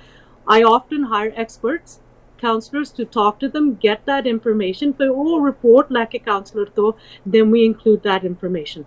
ਤੇ ਜਿਹੜੇ ਵੀ ਜਿੱਦਾਂ transition homes ਹੈਗੇ ਆ, all these support organizations, victim services, they're experts at dealing with women who have been abused. So ਉਹਨਾਂ ਨੂੰ ਪਤਾ ਹੈਗਾ ਕਿ what they've gone through, so ਉਹ ਵੀ support ਦਿੰਦੇ in a letter ਕਿ ਅਸੀਂ ਦੇਖਿਆ ਹੈਗਾ she is quite depressed or she is quite anxious, quite traumatized. So ਉਹਨਾਂ ਦੀ ਸਬੂਤ ਲੈ ਕੇ, ਉਹਨਾਂ ਦੀ ਚਿੱਠੀਆਂ ਲੈ ਕੇ we have successfully completed these applications. very good to know. ਇਹਦੇ ਨਾਲ ਬਹੁਤ ਸਾਰੇ ਲੋਕਾਂ ਨੂੰ ਇੱਕ ਹੋਪ ਹੋ ਜਾਂਦੀ ਹੈ। ਕਮਲਜੀਤ, ਮੈਂ ਮੰਨਿਆ ਕਿ ਇਹ ਸਾਰੀਆਂ ਚੀਜ਼ਾਂ ਤੁਸੀਂ ਜਿਹੜੀਆਂ ਦੱਸ ਰਹੇ ਹੋ ਇਹ ਠੀਕ ਹੈ। ਇੱਕ ਔਰਤ ਘਰ ਦੇ ਵਿੱਚ ਹੈ, ਅਬਿਊਜ਼ ਦੇ ਵਿੱਚੋਂ ਨਿਕਲ ਰਹੀ ਹੈ, ਸਟੇਟਸ ਕੋਈ ਹੈ ਨਹੀਂ, ਜੌਬ ਕੋਈ ਹੈ ਨਹੀਂ, ਬੈਂਕ ਅਕਾਊਂਟ ਕੋਈ ਹੈ ਨਹੀਂ, ਉਹ ਔਰਤ ਨੇ ਵਕੀਲ ਤੱਕ ਪਹੁੰਚ ਕਿਵੇਂ ਕਰਨੀ ਹੈ? ਜੇ ਵਕੀਲਾਂ ਕੋਲੇ ਇਹੋ ਜਿਹੀਆਂ ਔਰਤਾਂ ਪਹੁੰਚਦੀਆਂ ਨੇ ਤਾਂ ਵਕੀਲ ਤਾਂ ਫਿਰ ਉਹਨਾਂ ਦੇ ਪੈਸੇ ਕਿੱਥੋਂ ਦੇਣੇ ਆ? ਵਕੀਲ ਆਫਟਰ ਆਲ ਹੁਣ ਫ੍ਰੀ ਦੇ ਵਿੱਚ ਤਾਂ ਕੰਮ ਕਰ ਨਹੀਂ ਰਹੇ ਹੈਗੇ, ਵਕੀਲਾਂ ਦੇ ਆਪਣੇ ਖਰਚੇ ਬਹੁਤ ਨੇ।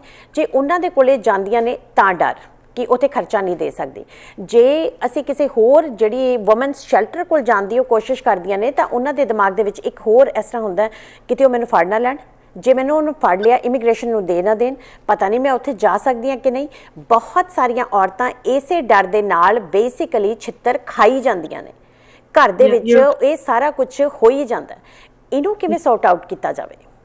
Yeah, so you're very right. ਕਾਫੀ ਡਰੀਆਂ ਹੈਗੀਆਂ, ਸਪੈਸ਼ਲੀ ਜਿਹੜੇ ਆਊਟ ਆਫ ਸਟੇਟ ਵੂਮਨ ਹੈਗੀਆਂ, ਪਰ there are resources. ਹੁਣ ਜਿਹੜੇ ਆਹ ਐਪਲੀਕੇਸ਼ਨਸ ਅਸੀਂ ਕਰਦੇ ਹੈਗੇ ਆ TRP ਲੈਣ ਲਈ, ਔਰ ਦਾ ਜਿਹੜੇ ਪੱਕੀ ਹੁੰਦੀ ਐਪਲੀਕੇਸ਼ਨ HNC ਐਪਲੀਕੇਸ਼ਨ ਕਰਨ ਲਈ, legal aid services society of BC ਉਹ ਕਵਰੇਜ ਦਿੰਦੀ ਹੈਗੀ ਆ ਲਾਇਰਸ ਨੂੰ ਇਹ ਕੰਮ ਕਰਨ ਲਈ। ਸੋ ਮਤਲਬ ਕਿ ਔਰਤ ਨੂੰ ਕੋਈ ਆਪਣੇ ਪਾਕਟ ਚੋਂ ਕੋਈ ਖਰਚਾ ਨਹੀਂ ਹੈਗਾ। ਲੀਗਲ ਏਡ ਨੇ ਵਕੀਲ ਦੇ ਖਰਚੇ ਦੇ ਜਿੱਦਾਂ ਪੂਰੀ ਕਵਰੇਜ ਕਰਨੀ ਹੈਗੀ ਆ। ਡਿਸਕਾਊਂਟਡ ਰੇਟ ਹੁੰਦਾ ਹੈਗਾ ਤੇ usually about 15 hours ਦਿੰਦੇ lawyer ਨੂੰ to do that work, but it's very important to know they're very good at giving that coverage to the lawyers to do this kind of work. They see a lot of files legal aid ਤੇ ਕੀਤੀਆਂ ਹੈਗੀਆਂ and some on pro bono as well. ਬਿਲਕੁਲ ਸਹੀ ਹੈ। And pro bono services ਹੁੰਦੀਆਂ ਨੇ ਜਦੋਂ ਵਕੀਲ ਜਿਹੜੇ ਹੈਗੇ ਨੇ ਉਹ ਪੈਸੇ ਨਹੀਂ ਲੈਂਦੇ, ਰਾਈਟ? Yeah, ਕੋਈ ਪੈਸਾ ਨਹੀਂ ਮਿਲਦਾ ਉਹਨਾਂ ਦੇ ਟਾਈਮ ਲਈ। Yeah, so Legal Aid Services Society of BC is very good in giving that coverage for these women. Kamaljit, ਤੁਸੀਂ ਇੱਕ ਵਕੀਲ ਹੋ, ਬਹੁਤ ਸਾਰੀਆਂ ਔਰਤਾਂ ਨੇ ਤੁਹਾਡੇ ਤੱਕ ਪਹੁੰਚ ਕੀਤੀ ਹੋਣੀ ਹੈ। ਕਿੰਨੀਆਂ ਕੁ ਔਰਤਾਂ ਜਿਹੜੀਆਂ ਨੇ ਉਹ ਜਦੋਂ ਪਹੁੰਚ ਕਰਦੀਆਂ ਨੇ ਕਿੰਨੀਆਂ ਕੁ ਡਰੀਆਂ ਹੁੰਦੀਆਂ ਨੇ? ਹਾਲਾਤ ਕੀ ਹੁੰਦੇ ਨੇ? ਸਾਰੀਆਂ ਡਰੀਆਂ ਹੁੰਦੀਆਂ, ਪਰੇਸ਼ਾਨ ਹੈਗੀਆਂ ਕਿ ਕਿਸ ਤਰ੍ਹਾਂ ਅੱਗੇ ਚੱਲੋਗੀਆਂ, ਕਿ ਬੈਟਰ ਮੇ ਬੀ ਹੋਗਾ ਕਿ ਵਾਪਸ ਜਾਈਏ ਤਾਂ ਕਿ ਐਟਲੀਸਟ ਕੋਈ ਸਾਡੇ ਕੋਲ ਘਰ ਹੋਗਾ, ਸਾਡੇ ਕੋਲ ਕੋਈ ਨਾ ਕੋਈ ਮੀਨਸ ਹੈਗਾ ਸਪੋਰਟ ਲਈ। ਪਰ ਜਦੋਂ ਅਸੀਂ ਉਹਨਾਂ ਨੂੰ ਸਮਝਾਉਣੇ ਹੈਗੇ ਕਿ ਉਹਨਾਂ ਦੇ ਪਾਸ ਆਪਸ਼ਨਸ ਹੈਗੇ ਆ ਜੀ, ਕਮਿਊਨਿਟੀ ਦੇ ਵਿੱਚ ਕਈ ਰਿਸੋਰਸਿਸ ਹੈਗੇ, ਟ੍ਰਾਂਜੀਸ਼ਨਸ ਹੋਮਸ ਹੈਗੇ ਆ ਕਮਿਊਨਿਟੀ ਦੇ ਵਿੱਚ, ਕਿ ਉਹ ਕਦਮ ਚੱਕ ਸਕਦੇ। ਤੇ ਮੋਸਟ ਇੰਪੋਰਟੈਂਟ ਥਿੰਗ ਹੈ ਕਿ ਉਹ ਆਪਣੇ ਆਪ ਨੂੰ ਸੇਫਟੀ 'ਚ ਲਿਆਉਣ, ਸਪੈਸ਼ਲੀ ਜੇ ਕੋਈ ਬੱਚੇ ਹੈਗੇ ਇਨਵੋਲਵਡ ਐਜ਼ ਵੈਲ, ਰਾਈਟ? ਸੋ ਅਸੀਂ ਉਹਨਾਂ ਨੂੰ ਜਿੱਦਾਂ ਐਡਵਾਈਸ ਦਿੰਦੇ ਹਾਂ ਕਿ ਉਹਨਾਂ ਦੇ ਪਾਸ ਲੀਗਲ ਆਪਸ਼ਨਸ ਹੈਗੇ।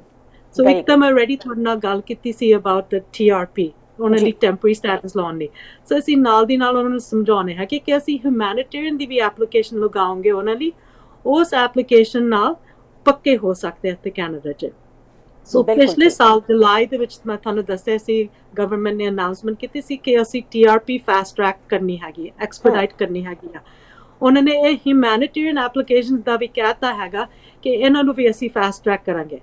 ਸੋ ਉਹ ਜਿਹੜੀ ਕੋਡ ਬਾਰੇ ਮੈਂ ਤੁਹਾਡੇ ਨਾਲ ਗੱਲ ਕੀਤੀ ਸੀ, ਦ ਲੈਟਰਸ FV, ਉਹ ਵੀ ਇਸ ਹਿਊਮੈਨਿਟੇਰੀਅਨ ਐਪਲੀਕੇਸ਼ਨ ਦੇ ਉੱਤੇ ਜਾਂਦੀਆਂ ਹੈਗੀਆਂ। That same code goes in the application. So ਇਹ ਵੀ ਪੱਕੇ ਹੋਣ ਦੀ ਐਪਲੀਕੇਸ਼ਨ ਵੀ ਫਾਸਟ ਟਰੈਕ ਹੋ ਜਾਂਦੀ ਹੈ ਹੁਣ। ਬਿਲਕੁਲ ਠੀਕ ਹੈ।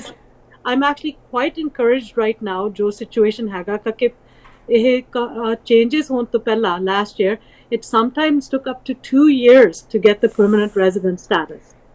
So it became very hard for women to leave, ਕਿਉਂਕਿ ਉਹ ਕਹਿੰਦੇ ਸੀ 2 ਸਾਲ ਦੇ ਵਿੱਚ ਅਸੀਂ ਕਿੱਦਾਂ ਆਪਣੇ ਆਪ ਨੂੰ ਰੱਖੋਗੇ, how will we support ourselves? So now they have the TRP giving them an open work permit. They are able to work, right? And then the permanent resident, yeah, and permanent resident we expedite ਹੋ ਜਾਂਦੀ ਆ ਹੁਣ। Very good. Kamaljit, ਇੱਕ different ਚੀਜ਼ ਮੈਂ ਤੁਹਾਨੂੰ ਪੁੱਛਣਾ ਚਾਹੁੰਦੀ ਹਾਂ।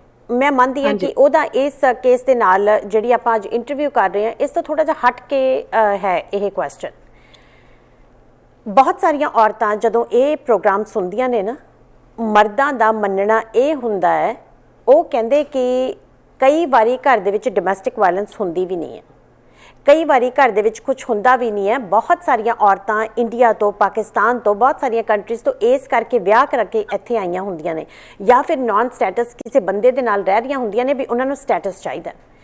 ਜਦੋਂ ਉਹਨਾਂ ਨੂੰ ਇਹ ਪਤਾ ਲੱਗਦਾ ਹੈ ਵੀ ਇਹ ਜਿਹੜੀ ਡੋਮੈਸਟਿਕ ਵਾਇਲੈਂਸ ਕਰਕੇ ਵੀ ਉਹਨਾਂ ਨੂੰ ਕਾਰਡ ਮਿਲ ਸਕਦਾ, ਉਹ ਘਰ ਦੇ ਵਿੱਚ ਵੈਸੇ ਹੀ ਜਿਹੜਾ ਹੈਗਾ ਉਹ ਇਹ ਜਿਹਾ ਡਰਾਮਾ ਵੀ ਕਰ ਸਕਦੀਆਂ ਨੇ।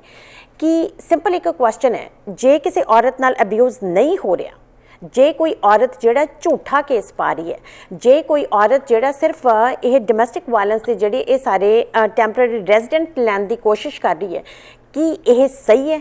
ਇਸ ਤਰ੍ਹਾਂ ਹੋਣਾ ਚਾਹੀਦਾ? ਜਾਂ ਕੀ ਇਹੋ ਜਿਹੇ ਕੇਸਿਸ, ਕਿਉਂਕਿ ਇਹੋ ਜਿਹੇ ਕੇਸਿਸ ਵੀ ਸਾਡੀ ਸੁਸਾਇਟੀ 'ਚ ਹੁੰਦੇ ਨੇ। ਮੈਨੂੰ ਲੱਗਦਾ ਜੀ ਇੰਟਰਨੈਟ ਕਨੈਕਸ਼ਨ ਜਿਹੜਾ ਹੈਗਾ ਥੋੜਾ ਜਿਹਾ ਪ੍ਰੋਬਲਮ ਚੱਲ ਰਹੀ ਹੈ ਜੀ। ਕਮਲਜੀਤ, ਕੀ ਕਹਿਣਾ ਜੀ ਤੁਹਾਡਾ ਇਸ ਕੁਐਸਚਨ ਦੇ ਬਾਰੇ? ਤਾਂ ਮੈਂ ਇਹੀ ਕਹਿਣਾ ਚਾਹੁੰਦੀ, ਜੋ ਵੀ ਸਿਸਟਮ ਹੈਗਾ, ਸਾਰੇ ਵੀ ਸਿਸਟਮ ਸਮਝ ਲਓ, ਇਮੀਗ੍ਰੇਸ਼ਨ ਦੀ ਸਿਸਟਮ ਹੈ, ICBC ਦੀ ਸਿਸਟਮ ਹੈ, WCB ਦੀ ਸਿਸਟਮ ਹੈ, ਹਰੇਕ ਸਿਸਟਮਸ ਦੇ ਵਿੱਚ ਲੋਕ ਹੈਗੇ ਜਿਹੜੇ ਅਬਿਊਜ਼ ਕਰੋਗੇ, and it's not right if they do that. ਕਿਉਂਕਿ ਜਿਹੜੇ ਵੀ ਵੂਮਨ ਅਸਲੀ ਅਬਿਊਜ਼ਡ ਹੈਗੇ, ਉਹਨਾਂ ਦੇ ਉੱਤੇ ਨੁਕਸਾਨ ਹੋ ਸਕਦਾ। ਜੋ ਵੀ ਐਕਸਪੀਡਾਈਟਡ ਪ੍ਰੋਸੈਸ ਸੈੱਟ ਕੀਤਾ ਹੈਗਾ, ਤੇ ਉਹਨਾਂ ਦੀ ਨੁਕਸਾਨ ਹੋ ਸਕਦਾ ਹੈਗਾ। ਤੇ ਜੇ ਜੋ ਵੀ ਕੋਈ ਗਲਤ ਤਰੀਕੇ ਨਾਲ ਇਮੀਗ੍ਰੇਸ਼ਨ ਯੂਜ਼ ਕਰਦੇ ਹੈਗੇ ਆ, ਜੇ ਇਮੀਗ੍ਰੇਸ਼ਨ ਨੂੰ ਪਤਾ ਲੱਗ ਗਿਆ ਕਿ ਉਹ ਝੂਠ ਹੈਗਾ ਜੋ ਪੇਸ਼ ਕੀਤਾ, ਉਹਨਾਂ ਦੇ ਖਿਲਾਫ ਇਮੀਗ੍ਰੇਸ਼ਨ ਐਕਸ਼ਨ ਚਲਾ ਸਕਦੇ ਹੈਗੇ, ਰਿਮੂਵਲ ਪ੍ਰੋਸੀਡਰਸ ਚਲਾ ਸਕਦੇ ਔਨ ਦ ਬੇਸਿਸ ਆਫ ਮਿਸਰੈਪ੍ਰੈਜ਼ੈਂਟੇਸ਼ਨ। ਬਿਲਕੁਲ ਸਹੀ ਹੈ। ਦੇयर is that ability of immigration, ਜੇ ਉਹਨਾਂ ਨੂੰ ਪਤਾ ਲੱਗਿਆ ਕਿ ਝੂਠ ਕਿਸ ਨੇ ਬੋਲਿਆ ਹੈਗਾ। ਪਰ ਅਨਫੋਰਚੂਨੇਟਲੀ ਅਮਰਤ ਜੀ, ਸਾਰੇ ਸਿਸਟਮਸ ਦੇ ਵਿੱਚ ਫਾਇਦੇ ਲੈਂਦੇ ਹੈਗੇ ਲੋਕੀ। ਬਿਲਕੁਲ ਠੀਕ। But I'm hopeful ਜਿਹੜੇ ਮੈਂ ਕੇਸ ਦੇਖ ਕੇ ਹੈਗੇ, because I'm working with support organizations in the community, ਉਹ ਵੀ ਐਕਸਪਰਟ ਹੈਗੇ, they deal with these women, ਉਹਨਾਂ ਨੂੰ ਪਤਾ ਹੈ ਕਿ these women are sincere। ਬਿਲਕੁਲ, ਬਹੁਤ ਵੱਡੀ ਗਿਣਤੀ ਦੇ ਵਿੱਚ ਨੇ ਇਹ ਜਿਹੜੇ ਯੂਜ਼ ਕਰਨ ਵਾਲੇ ਸਿਸਟਮ ਨੂੰ। ਇਹ ਬਹੁਤ ਥੋੜੀ ਅਮਾਊਂਟ ਹੁੰਦੀ ਹੈ, ਬਹੁਤ ਥੋੜੇ ਲੋਕ ਹੁੰਦੇ ਨੇ ਜਿਹੜੇ ਅਬਿਊਜ਼ ਹੋ ਰਹੇ ਨੇ, ਉਹਨਾਂ ਦੀ ਗਿਣਤੀ ਕਾਫੀ ਵੱਡੀ ਹੈ। Miss Lahal, thank you so much for your time. And ਜਾਣ ਤੋਂ ਪਹਿਲਾਂ ਕੀ ਕਹਿਣਾ ਚਾਹੋਗੇ? No, just thank you very much for giving me this opportunity. A बहुत important topic ਹੈਗਾ ਤੇ ਤੁਸੀਂ ਮੌਕਾ ਦਿੱਤਾ ਸਾਨੂੰ ਗੱਲਬਾਤ ਕਰਨੇ ਦੀ। Thank you ਜੀ, ਸ਼ੁਕਰੀਆ ਜੀ, thank you so much. Okay। ਇਹ ਸੀ ਜੀ ਮਿਸ ਕਮਲਜੀਤ ਲਹਿਲ, ਜਿਨ੍ਹਾਂ ਨੇ ਬਹੁਤ ਸੋਹਣੀ ਇਨਫੋਰਮੇਸ਼ਨ ਜਿਹੜੀ ਹੈ ਸਾਡੇ ਤੱਕ ਪਹੁੰਚਾਈ ਹੈਗੀ ਹੈ ਕਿ ਨਾਨ ਸਟੇਟਸ ਵੂਮਨ ਹੈ ਜਿਹੜੀਆਂ ਉਹ ਕਿਸ ਤਰ੍ਹਾਂ ਸਫਰ ਕਰ ਰਹੀਆਂ ਨੇ ਤੇ ਕੀ ਹਾਲਾਤ ਹੋ ਸਕਦੇ ਨੇ। ਦੋਸਤੋ, ਜਾਣ ਤੋਂ ਪਹਿਲਾਂ ਮੈਂ ਇੱਕ ਛੋਟੀ ਜਿਹੀ ਗੱਲ ਬਸ ਤੁਹਾਨੂੰ ਕਹਿਣਾ ਚਾਹੂੰਗੀ ਕਿ ਦੁਨੀਆ ਦੇ ਵਿੱਚ ਦੋ ਹੀ ਚੀਜ਼ਾਂ ਨੇ, ਇੱਕ ਤਾਂ ਹੈ ਜ਼ਿੰਦਗੀ ਤੇ ਇੱਕ ਹੈ ਚੀਜ਼ਾਂ। ਜਿਹੜੀਆਂ ਜ਼ਿੰਦਗੀਆਂ ਨੇ ਉਹ ਪਿਆਰ ਕਰਨ ਦੇ ਵਾਸਤੇ ਬਣੀਆਂ ਨੇ ਤੇ ਜਿਹੜੀਆਂ ਚੀਜ਼ਾਂ ਨੇ ਉਹਨਾਂ ਨੂੰ ਯੂਜ਼ ਕਰਨ ਦੇ ਵਾਸਤੇ ਬਣਿਆ। ਤੇ ਜਦੋਂ ਅਸੀਂ ਚੀਜ਼ਾਂ ਨੂੰ ਪਿਆਰ ਕਰਨ ਲੱਗ ਜਾਂਦੇ ਹਾਂ, ਜ਼ਿੰਦਗੀਆਂ ਨੂੰ ਯੂਜ਼ ਕਰਕੇ, ਉੱਥੇ ਅਸੀਂ ਸਭ ਤੋਂ ਵੱਡਾ ਘਾਣ ਕਰਦੇ ਹਾਂ ਮਨੁੱਖਤਾ ਦਾ। ਔਰ ਉਹ ਮਨੁੱਖਤਾ ਦਾ ਘਾਣ ਕਿਤੇ ਨਾ ਕਿਤੇ ਜਦੋਂ ਚੱਕਰ ਚੱਲਦਾ ਹੈ ਉਹ ਸਾਡੇ ਤੱਕ ਵੀ ਪਹੁੰਚਦਾ ਹੈ। ਅੱਜ ਇਹ ਇਨਫੋਰਮੇਸ਼ਨ ਜਿਹੜੀ ਹੈ ਇਹ ਬਹੁਤ ਸਾਰੇ ਲੋਕਾਂ ਤੱਕ ਪਹੁੰਚਣੀ ਹੈ। ਬਹੁਤ ਸਾਰੇ ਲੋਕ ਇਸ ਨੂੰ ਇਸ ਤਰੀਕੇ ਲੈਣਗੇ ਕਿ ਹਾਂ ਮੇਰੇ ਨਾਲ ਬਹੁਤ ਜ਼ਿਆਦਾ ਧੱਕਾ ਹੋ ਰਿਹਾ, ਮੈਂ ਉਹਨੂੰ ਕਿਸ ਤਰ੍ਹਾਂ ਉਹਦੇ ਤੋਂ ਬਚ ਸਕਦੀ ਹਾਂ। ਬਟ ਬਹੁਤ ਸਾਰੇ ਲੋਕ ਇਸ ਤਰੀਕੇ ਵੀ ਲੈਣਗੇ ਕਿ ਹਾਂ ਮੇਰੇ ਨਾਲ ਧੱਕਾ ਤਾਂ ਨਹੀਂ ਹੋ ਰਿਹਾ, ਲੇਕਿਨ ਫਸਾਇਆ ਦੂਸਰੇ ਬੰਦੇ ਨੂੰ ਇਸ ਤਰੀਕੇ ਜਾ ਸਕਦਾ ਹੈ। ਉਹ ਜਿਹੜੇ ਲੋਕ ਨੇ ਨਾ ਉਹ ਬਿਲਕੁਲ ਧਿਆਨ ਰੱਖਣ, ਕਿਉਂਕਿ ਇਹ ਜਿਹੜਾ ਚੱਕਰ ਹੈ ਨਾ, ਜਦੋਂ ਕਿਤੇ ਕੋਈ ਫਾਈਲ ਫਸ ਜਾਂਦੀ ਹੈ, ਉਹ FB ਦੇ ਚੱਕਰ ਦੇ ਵਿੱਚ ਜਦੋਂ ਉਹ ਫਾਈਲ ਦੀ ਦੇਖੀ ਜਾਂਦਾ ਕਿ ਇਹ ਵਿਅਕਤੀ ਨੇ ਐਂ ਕੀਤਾ ਨਹੀਂ, ਇਹ ਗਲਤ ਜਿਹੜੀ ਹੈ ਇਹ ਬਿਆਨਬਾਜ਼ੀ ਹੈ, ਉੱਥੇ ਲਾਅ ਕਾਫੀ ਜ਼ਿਆਦਾ ਸਖਤ ਵੀ ਨੇ ਔਰ ਉੱਥੇ ਵੀ ਬਹੁਤ ਸਾਰਾ ਨੁਕਸਾਨ ਜਿਹੜਾ ਉਹ ਹੋ ਸਕਦਾ। ਸੋ ਜਿੰਨੀ ਵੀ ਇਹ ਇਨਫੋਰਮੇਸ਼ਨ ਹੈ ਇਹਦੇ ਨਾਲ ਜਿੱਥੇ ਫਾਇਦਾ ਹੁੰਦਾ ਥੋੜਾ ਬਹੁਤ ਨੁਕਸਾਨ ਜ਼ਰੂਰ ਹੁੰਦਾ, ਲੇਕਿਨ ਪਲੀਜ਼ ਧਿਆਨ ਰੱਖਿਓ ਜੀ। ਇੱਥੇ ਪੱਕੇ ਹੋਣਾ ਸਭ ਨੂੰ ਚੰਗਾ ਲੱਗਦਾ, ਲੇਕਿਨ ਕਿਸੇ ਗਲਤ ਬਿਨਾ ਦੇ ਉੱਪਰ ਕਿਸੇ ਹੋਰ ਦੀ ਲਾਈਫ ਨੂੰ ਸਖਤੇ ਦੇ ਵਿੱਚ ਪਾ ਕੇ ਕਿਸੇ ਹੋਰ ਨੂੰ ਖਰਾਬ ਕਰਕੇ ਪੱਕੇ ਹੋਣਾ ਇਹ ਨਹੀਂ। ਪੱਕੇ ਹੋਣ ਦੇ ਹੋਰ ਵੀ ਬਹੁਤ ਸਾਰੇ ਵੇਜ਼ ਹੈਗੇ ਨੇ, ਲੇਕਿਨ ਹਾਂ ਜਿਹੜੀਆਂ ਔਰਤਾਂ ਘਰੇ ਪ੍ਰੋਬਲਮ ਦੇ ਵਿੱਚ ਨੇ ਉਹਨਾਂ ਵਾਸਤੇ ਇਹ ਬਹੁਤ ਗੁੱਡ ਓਪਰਚੁਨਿਟੀ ਹੈ ਕਿ ਤੁਹਾਡੇ ਵਾਸਤੇ ਬਹੁਤ ਰਸਤੇ ਖੁੱਲ੍ਹੇ ਨੇ। ਤੁਹਾਨੂੰ ਘਰੇ ਮਾਰ ਖਾਣ ਦੀ, ਤੁਹਾਨੂੰ ਘਰੇ ਸਹਿਕਦੇ ਹੋਏ ਰਹਿਣ ਦੀ ਜ਼ਰੂਰਤ ਨਹੀਂ ਹੈ। ਬਾਹਰ ਅਵੇਲੇਬਿਲਿਟੀ ਹੈ, ਸਰਕਾਰ ਤੁਹਾਡੇ ਹੱਥ ਫੜਨ ਵਾਸਤੇ ਤਿਆਰ ਖੜੀ ਹੈ। ਇਸੇ ਦੇ ਨਾਲ ਆਪਣੀ ਹੋਸਟ ਅੰਮ੍ਰਿਤ ਨੂੰ ਦਿਓ ਇਜਾਜ਼ਤ, ਫਿਰ ਮੁਲਾਕਾਤ ਹੋਏਗੀ ਇੱਕ ਨਵੇਂ ਵਿਸ਼ੇ ਦੇ ਨਾਲ। ਤਦ ਤੱਕ ਲਈ ਰੱਬ ਰਾਖਾ ਦੋਸਤੋ। ਸਾਡਾ ਹਰ ਇੱਕ ਪ੍ਰੋਗਰਾਮ ਵੇਖਣ ਤੇ ਸਾਡੇ ਨਾਲ ਜੁੜਨ ਲਈ ਸਬਸਕ੍ਰਾਈਬ ਕਰੋ ਚੈਨਲ ਪੰਜਾਬੀ ਤੇ ਨੋਟੀਫਿਕੇਸ਼ਨ ਲਈ ਬੈਲ ਆਈਕਨ ਵਾਲੇ ਬਟਨ ਤੇ ਕਲਿੱਕ ਕਰੋ।